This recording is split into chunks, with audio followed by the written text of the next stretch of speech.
Hello everyone, నేను మీ Chaitanya. Welcome to Chait swag vlogs. ఎలా ఉన్నారు? ఎవ్రీథింగ్ ಚೆನ್ನಾಗಿದೆಯಾ? సుఖమానో కైసే హో బై? ఓకే, ఈరోజు టాపిక్లోకి వెళ్ళే ముందు thanks for every one for encouraging me like this. So మీరు ఇలాగే ఎంకరేజ్ చేస్తుంటే మరింత కొత్త ఉత్సాహంతో కొత్త కొత్త టాపిక్స్ తీసుకొస్తాను మీ ముందుకి.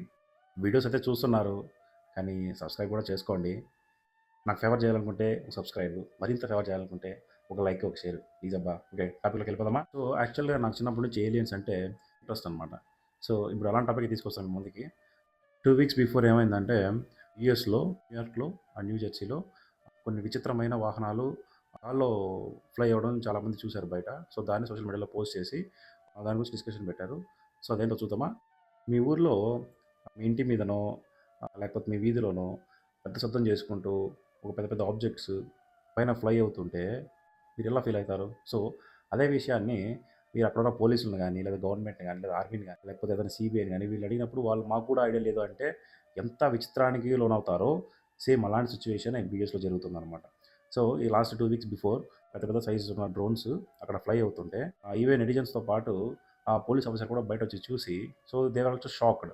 సో వాళ్ళకి కూడా ఏందని తెలియట్లేదు అనమాట. ఈవెన్ పోలీసులకు కానీ, అక్కడున్న పెంటగాన్ ఇంటెలిజెన్స్ లైక్ అమెరికా యొక్క ఇంటెలిజెన్స్ కానీ అండ్ ఎఫ్బిఐ కానీ, సో వీళ్ళకే ఎటువంటి ట్రేస్ లేదనమాట. సో అదే పెద్ద షాకింగ్ న్యూస్ ఇక్కడ. ఇది యూఎస్లో జరగడమే విచిత్రమో లేదా యాదృచ్ఛికమో అని తెలియట్లేదు. I mean 2 weeks before almost 180 to 200 sightings అనేవి ఈ డ్రోన్స్ మీద జరిగాయి అనమాట. అట్ ది సేమ్ టైం ఈ విషయాలని సోషల్ మీడియాలో పోస్ట్ చేశారు. ఈ పోస్ట్ చేసిన విషయాలు వాళ్ళు ఒక 10 పాయింట్స్గా డిస్కస్ చేశారనమాట. అవి ఏంటి అంటే, సో నెటిజన్స్ ఏదైతే వాళ్ళ కళ్ళతో చూసారో దాన్ని ఇలా డిస్క్రైబ్ చేశారు. అందులో ఫస్ట్ పాయింట్ ఏంటి అంటే, ఇది నార్మల్ డ్రోన్ అయితే కాదు, ఇది ఒక ఎస్యూవి సైజులో ఉంది. అట్ ది సేమ్ టైం ఇది ఒక 100 feet హైట్లో ఫ్లై అవుతుంది. మరి ఇది మన డ్రోన్స్ లాగా లైక్ నార్మల్గా మూవ్ అవ్వట్లేదు. లైక్ యూఎఫ్ఓ లాగా చాలా ర్యాండమైజ్డ్గా, చాలా క్విక్గా డైరెక్షన్స్ తీసుకుంటుంది అనమాట.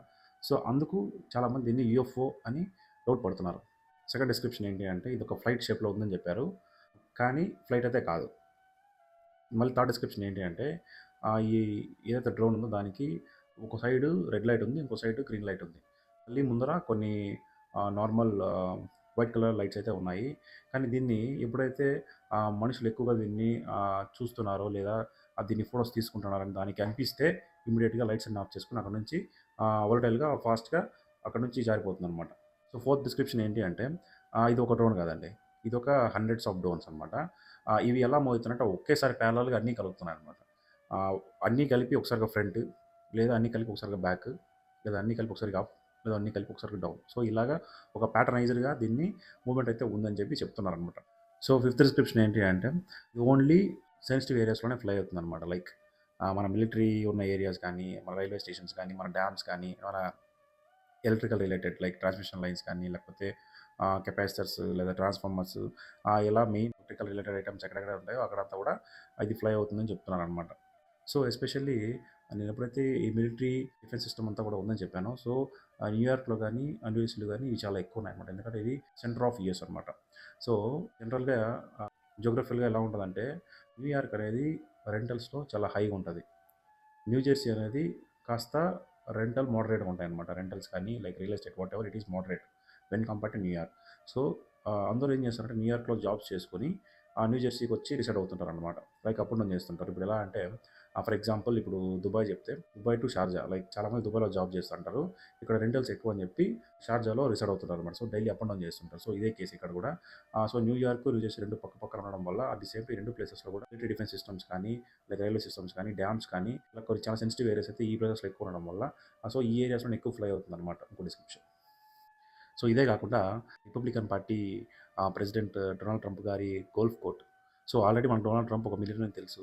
సో ఆయనకు ఒక గోల్ఫ్ కోర్ట్ ఉందన్నమాట. సో అందులో కూడా ఇవి విహరించినట్టు నెటిజన్స్ సోషల్ మీడియాలో పోస్ట్ చేశారు. సో సిక్స్త్ డిస్క్రిప్షన్ ఏంటి అంటే, ఈ డ్రోన్స్ ఏవైతే ఫ్లై అవుతుంటాయి అవి ఓన్లీ నైట్ టైమ్స్ మాత్రమే వస్తుంటాయి. అది కూడా ఓన్లీ 100 feet హైట్లోనే ఫ్లై అవుతుంటాయి అనమాట. సో సెవెంత్ డిస్క్రిప్షన్ ఏంటి అంటే, ఈ డ్రోన్స్ అరౌండ్ 26 kilometers సింగిల్ షాట్లో ఫ్లై అవుతున్నాయని, సింగిల్ షాట్లో డిస్టెన్స్ కవర్ చేస్తున్నాయని చెప్తున్నారు అనమాట. సో మన డ్రోన్స్ అయితే ఇంత కెపాసిటీ అయితే లేదు. అది కూడా ఎస్యూవీ అంత సైజులో ఉన్నప్పుడు సో ఇన్ని కిలోమీటర్స్ ట్రావెల్ చేయడం అనేది ఇట్స్ అడ్వాన్స్ టెక్నాలజీ అని చెప్తారు. సో ఎయిత్ డిస్క్రిప్షన్ ఏంటి అంటే, ఇది డైలీ ఫ్లై అవ్వట్లేదు. సో లాస్ట్ ఫ్యూ వీక్స్లో ఒక రోజు వచ్చిందంటే, ఆ వచ్చిన రోజు కంటిన్యూస్గా 6 to 7 hours ఫ్లై అవుతున్నాయి అనమాట. Even all the drones. So ninth description ఏంటి అంటే ఈ డ్రోన్స్ ఏవైతే వస్తున్నాయో అవి కోస్టల్ లైన్ నుంచి వస్తున్నాయని చెప్తున్నారు అనమాట. Coastal line in the sense like seashore నుంచి వస్తున్నాయని చెప్తున్నారు అనమాట. సో 10th డిస్క్రిప్షన్ ఏంటి అంటే అది సపోజ్ ఇప్పుడు ఒక డైరెక్షన్లో వెళ్తున్నప్పుడు సడన్గా ఒక రైట్ డైరెక్షన్ కట్ అవ్వాలంటే సపోజ్ మన డ్రోన్స్ అయితే మూవ్ అవ్వాలనుకుంటే రైట్ డైరెక్షన్కి అట్లీస్ట్ ఒక 10 నానో సెకండ్స్ ఒక అట్లీస్ట్ కొన్ని మైక్రో సెకండ్స్ తీసుకొని దెన్ రైట్ తీసుకుంటుంది అనమాట. అంటే ఆ టైం ఫ్రేమ్ అనేది ఉంది కొద్దిగా మైక్రోలోనో నానోలోనో ఉంది. కానీ ఈ పర్టికులర్ డ్రోన్స్కి అయితే ఆ టైమే లేదనమాట. చాలా ఫాస్ట్గా సక్ సక్ అనే రేంజ్లో చాలా చాలా ఫాస్ట్గా ఉంది మూవ్మెంట్. సో అందుకే నెటిజన్స్ కూడా దీన్ని యూఎఫ్ఓ అని ఫీల్ అవుతున్నారు. సో ఇదే విషయాన్ని ప్రెస్ వాళ్ళు రిపబ్లికన్ పార్టీలో ఉన్న ఒక పర్టికులర్ ఎంపీని అడిగితే ఆయన చెప్పడం ఏంటంటే నోన్ సోర్సెస్ ద్వారా ఆయన తెలిసిన విషయం చెప్పారు. అదేంటి అంటే ఈ యొక్క ఇరానియన్ డ్రోన్స్ అని ఇప్పుడు రష్యా యుక్రెయిన్ వార్ జరుగుతుంది కదా.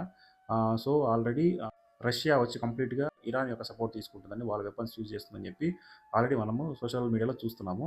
సో మేబీ ఆ ఇరానియన్ డ్రోన్సే అమెరికా పైన స్పై చేయడానికి వచ్చాయని చెప్పి దీనికి నోన్ సోర్సెస్ చెప్పాయని చెప్పి ఈయన ప్రెస్ మీట్లో చెప్పడం జరిగింది. సో ఈ ప్రెస్ మీట్ అయిన ఫ్యూ మినిట్స్కే అయితే పెంటగాన్ ఇంటెలిజెన్స్ ఉందో యూఎస్లో వాళ్ళు ఇమీడియట్గా ఏం చెప్పారంటే మా ప్రమేయం లేకుండా మాకు తెలియకుండా ఎటువంటి third party or any other country యొక్క డ్రోన్స్ కానీ ఆబ్జెక్ట్స్ కానీ ఆర్ ఫ్లయింగ్ థింగ్స్ కానీ ఏదన్నా కూడా రాలేవు. సో ఇది ఖచ్చితంగా ఇప్పుడు సమాచారం ఇచ్చారని వాళ్ళు కూడా ప్రెస్ మీట్లో చెప్పారు. సో ఇక్కడ రిపబ్లికన్ పార్టీ ఎంపీ ఎవరైతే ఉన్నారో ఆయన ఇంకో మాట కూడా చెప్పారు.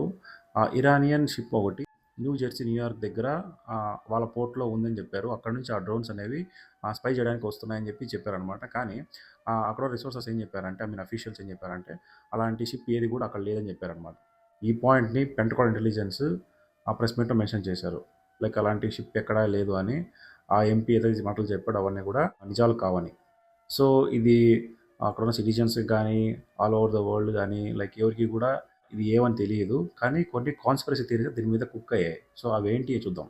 సో ఫస్ట్ కాన్స్పిరసీ థియరీ ఏంటి అంటే యాసెట్ బి చెప్పినట్టు ఇరానియన్ డ్రోన్స్ అని చెప్పి ఉండొచ్చు. లైక్ ఇరానియన్ వాళ్ళు ఈ రష్యా యుక్రెయిన్ వార్ వల్ల అమెరికన్స్ మీద స్పై చేస్తున్నట్టు అనుకోవచ్చు. సో అది first conspiracy theory. Second conspiracy theory ఏంటి అంటే మనకు already last time few months back China ఒక బెలూన్ని యూఎస్లో ఫ్లై చేసింది. దాన్ని చూసి జనాలు భయభ్రాంతులు అయ్యారు. సో మళ్ళీ ఫైనల్గా అది చైనా పంపించిన బెలూన్ అని కనిపెట్టి they have been very angry on them అని కూడా we have read in the social media. So మనం సోషల్ మీడియాలో చూసాం ఇది. సో మేబీ అలాంటి ఒక థ్రెటన్ చేయడానికి చైనా పన్నిన పన్నాగం అనుకోవచ్చు.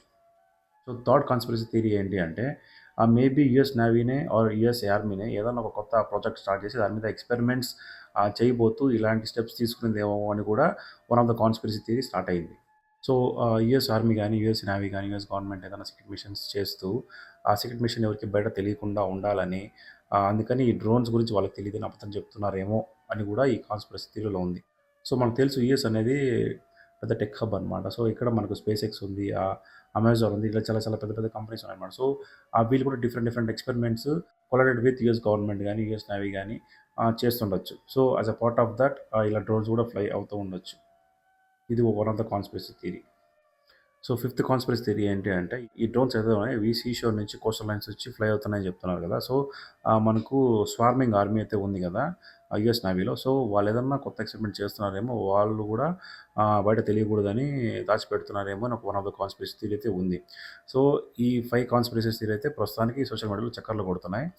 ఇవన్నీ పక్కన పెడితే ఇక్కడ యూఎస్లో ఉన్న పొలిటీషియన్స్ పెంటగాన్ ఇంటెలిజెన్స్ని అట్ ది సేమ్ టైం ఎఫ్బిఐని అట్ ది సేమ్ టైం పోలీస్ని ఈ డ్రోన్స్ గురించి అడిగితే వీళ్ళంతా కూడా తెలీదు అని ప్రతిసారి చెప్పడం ద్వారా వాళ్ళకి విసిగిచ్చి కొన్ని స్లోగన్స్ అయితే వాళ్ళు ఆ ప్రెస్ మీట్లో తీశారు. సో అవేంటి అంటే down the drones or shoot the drones అని స్లోగన్స్ ఇచ్చారు. అవి కూడా న్యూస్ పేపర్లో హెడ్లైన్స్ అయ్యాయన్నమాట.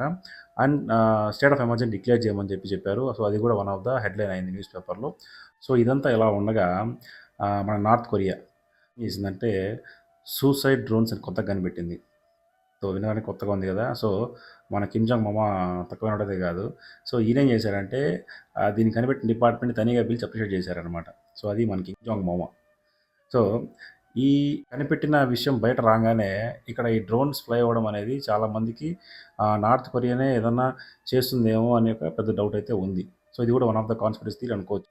సో చూద్దాం మన కిమ్ జాంగ్ మామ ఇంకెన్ని చేస్తారు. సో ఈయన ప్రత్యేకతల మీద తనిగా ఒక వీడియో చేద్దాం. సో దీన్ని మళ్ళీ కాంట్రవర్సీ చేయకండి. అట్స్ డిఫరెంట్ స్టోరీ. ఓకే. సో, ఇన్ని పాయింట్స్ చూశారు కదా! సో, దీని మీద కన్క్లూజన్ ఏంటి అంటే ఇప్పటిదాకా అక్కడున్న ఎఫ్‌బీఐకి తెలీదు. అక్కడున్న ఇంటెలిజెన్స్‌కి తెలీదు. అక్కడున్న పోలీస్‌కి తెలీదు. సో, ఆబ్వియస్లీ మనకు కూడా తెలీదు. సో, వచ్చే రూమర్స్ చూద్దాం. ఎంజాయ్ చేద్దాం. సో, దీనికి ఒక ఫైనల్ కంక్లూజన్ దొరుకుద్దని అనుకుంటున్నాను. కానీ నేను కొన్ని బుక్స్ చూశాను. లైక్ ఇంటర్నెట్‌లో కూడా కొన్ని బ్లాగ్స్ చదివాను. నాకు అర్థమైంది ఏంటి అంటే ఏలియన్స్ ఆల్రెడీ మన ఎర్త్ మీదకి ఆల్రెడీ వచ్చేసారు. సో, కానీ వాళ్ళు డిఫరెంట్ ఎవల్యూషన్స్ తీసుకొని మన మనుషుల మధ్యలో ఉన్నారని ఆ బుక్స్‌లో అయితే రెఫర్ చేసున్నారు. But as of now there is any evidence. So, చాలా క్వెషన్ మార్క్స్ అయితే ఉన్నాయి కదా! సో, వీటన్నిటికి ఒక సొల్యూషన్ గానీ, ఒక కంక్లూజన్ గానీ దొరుకుతుంది అనుకుందాం. చూసారుగా ఇంట్రెస్టింగ్‌గా ఉంది కదా! సో, నాకు కూడా అంతే అండి. ఏలియన్స్ అంటే చాలా ఇంట్రెస్ట్. అందుకే ఈ టాపిక్ తీసుకున్నా. సో, ఇలాంటి ఇంట్రెస్టింగ్ టాపిక్స్ మీకు మీ అకౌంట్‌లో చూడాలనుకుంటే సబ్స్క్రైబ్ చేసుకోండి. ఇలాంటి పవర్ ప్యాక్ థింగ్స్ అన్నీ కూడా ఒక మినీ ప్యాక్ చేసి సింపుల్‌గా తీసుకొస్తాను. Stand for truth behind awake your voice. This is your Chaitanya signing off.